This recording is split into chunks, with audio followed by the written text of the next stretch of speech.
Assalamualaikum dan selamat sejahtera. Okey, untuk PDPR PJPK untuk hari ini di bawah tajuk iaitu kelenturan dan daya tahan otot. Okey. Standard pembelajaran kita hari ini ialah yang pertama 3.2.1 iaitu melakukan senaman proprioceptive neuromuscular facilitation PNF untuk meningkatkan kelenturan berdasarkan prinsip FITT. Yang kedua, 4.2.1 menjelaskan kepentingan regangan PNF.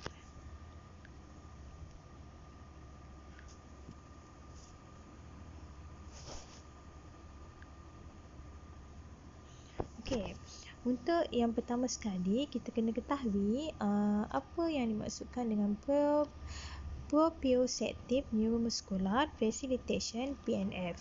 Okey, PNF merupakan salah satu cara atau bentuk yang paling berkesan untuk mengoptimumkan julat pergerakan otot dan sendi, iaitu rate of movement.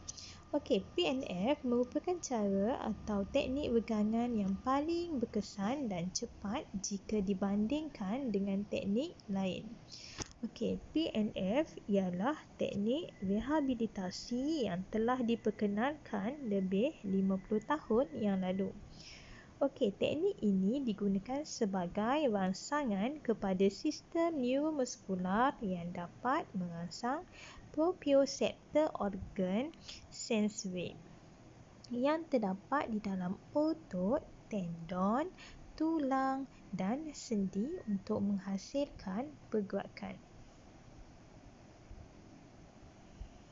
Okey, PNF merupakan kaedah terbaik bagi latihan fleksibiliti yang melibatkan regangan dan kontraksi otot tertentu.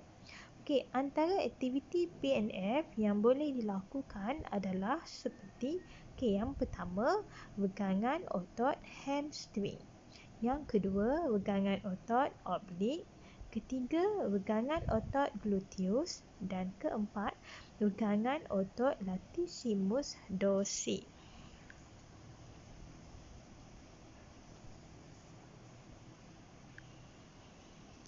Okey, jom kita kenali bahagian otot dalam tubuh badan manusia. Okey, yang pertama sekali iaitu pectoralis major, iaitu bahagian dada. Okey, otot yang di bahagian dada.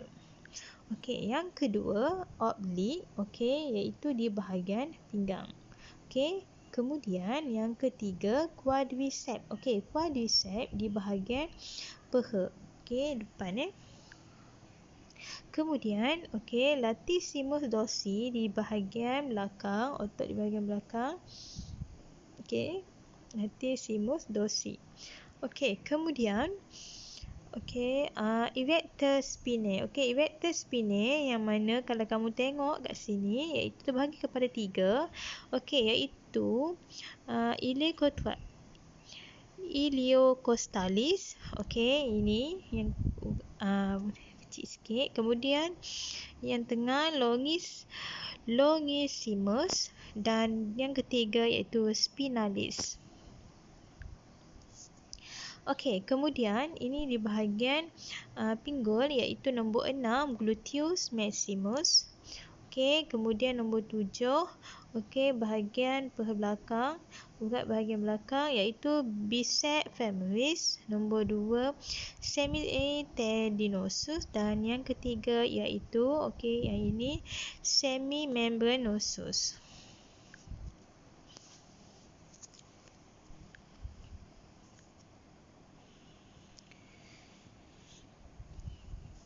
Okey, kita tengok kepada cara untuk pelaksanaan PNF iaitu di mana regangan-regangan ini dibuat. Okey, yang pertama kita tengok iaitu regangan hamstring. Okey, regangan hamstring, kita tengok cara pelaksanaannya adalah yang pertama berlaku dalam posisi baring. Okey, yang pertama sekali baring dulu. Kemudian angkat sebelah kaki lurus ke atas. Okey, manakala pembantu akan mengangkat sehingga ketinggian maksimum. Okey, dia akan tolak bawa naik atas. Kemudian sampai maksimum tu sampailah rasa macam sengal kan, rasa macam tak boleh dah. Kemudian kekalkan posisi tersebut selama 15 saat. So kiralah 1 hingga 15. Okey, itu yang pertama, wegangan hamstring. Okey, kedua, wegangan oblik. Okey, wegangan yang beri kesan dekat pinggang ni. Okey, yang pertama sekali, mula-mula pelaku berdiri tegak, kemudian buka kaki seluas bahu sahaja. Kemudian nombor 3, condongkan badan ke sisi kiri atau kanan. Okey, pembantu akan menarik tangan sehingga ke tahap maksimum. Okey, kemudian kekalkan posisi selama 15 saat. Okey, kira 1 hingga 15. Okey, kemudian nombor 3, wegangan quadricep. Kan, wegangan quadricep, yang pertama, pelaku menyarap dalam keadaan rehat. Okey, kemudian nombor 2, bengkokkan lutut. Okey, seperti dalam gambar, pembantu menolak kaki sehingga maksimum. Okey, kemudian kekalkan posisi selama 15 saat. Kira-kiralah 1 sampai 15. Okey, kemudian kita pergi kepada stesen yang keempat, iaitu wegangan latissimus dorsi. Okey, wegangan latissimus dorsi. Yang pertama sekali, pelaku kena dalam situasi duduk. Okey. Kemudian kaki dalam keadaan melunjuk. Kedua-dua tangan diluruskan ke atas. Okey, mula angkat dulu tangan ke atas. Kemudian pembantu akan memusingkan tangan dan bahu ke arah kiri dan kanan sehingga maksimum. Okey, kemudian kekalkan posisi selama 15 saat. Kira 1 sampai 15.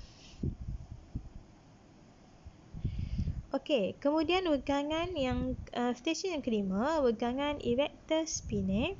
Okey, yang pertama sekali, pelaku dalam posisi duduk. Okey, posisi duduk, kemudian kaki dalam keadaan berluncur. Okey, kemudian pembantu akan menolak badan, menolak belakang sehingga maksimum. Okey, supaya tangan itu akan dibawa ke hadapan semaksimum mungkin. Okey, kemudian kekalkan posisi selama 15 saat. Okey, kira sampai 15. Okey, dan last sekali kat sini, wegangan gluteus. Okey, yang mana yang pertama sekali, pelaku dalam keadaan berbaring. Okey, kemudian fleksikan lutut, bengkokkan lutut.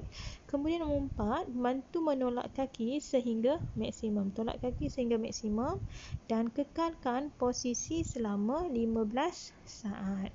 Kiralah 1 sampai 15.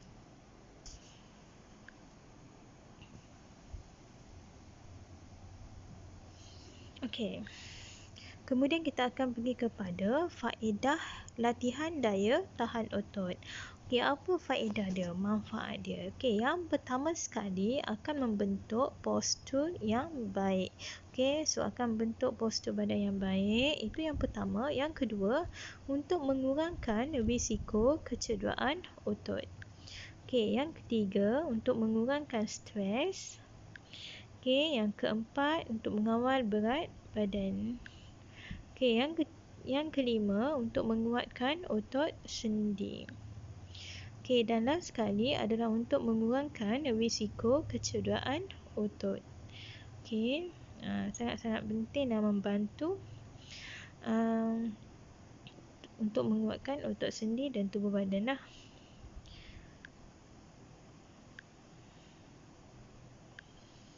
Okey, kita tengok kepada aktiviti roda sihat. Ini adalah contoh untuk kita buat. Okey, so kita tengok sini, contohnya adalah murid akan melakukan aktiviti roda sihat di dalam gimnasium. Guru akan memutarkan roda sihat. Apabila roda berhenti, murid perlu melakukan aktiviti yang ditunjukkan pada roda.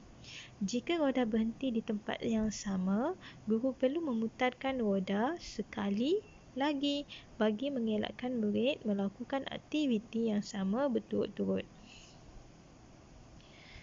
Lakukan aktiviti tersebut selama 30 saat.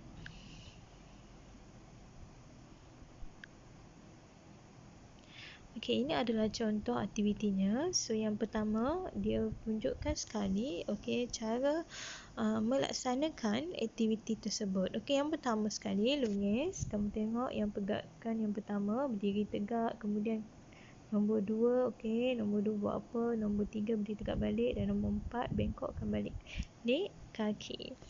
Itu adalah yang pertama lunges. Nombor 2 half squat. Half squat yang pertama sekali berdiri tegak, tangan bawa ke hadapan, kemudian bengkokkan kaki, kemudian berdiri tegak balik. Aktiviti ini akan sentiasa berulang-ulang. Lompat nombor 3 lompat kuadran. Lompat kuadran. Mula-mula bergerak ke kiri, kemudian ke belakang, ke kanan dan ke hadapan. Yang seterusnya adalah aktiviti crunches. Ini yang pertama, kemudian buat seperti ini. Kemudian nombor 5, aktiviti push up. Push up. Perhatikan. Kemudian aktiviti kilas pinggang. Kilas pinggang. Yang pertama, nampak ada bola kat depan, bengkok ambil bola. Kemudian nombor 2, bawa bola ke sebelah kiri, kemudian bawa bola sebelah kanan. Kemudian nombor 7 adalah burpee. Berdiri tegak, kemudian duduk, kemudian buat seperti nombor 3, kemudian duduk balik dan last sekali melompat. Dan seterusnya adalah lontar bola ke dinding. Ini pergerakannya. Ini semua adalah contoh aktiviti roda sihat lah.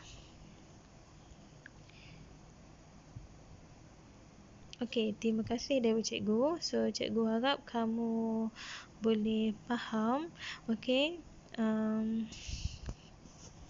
So boleh buat nota ringkas lah untuk tajuk ini. Terima kasih.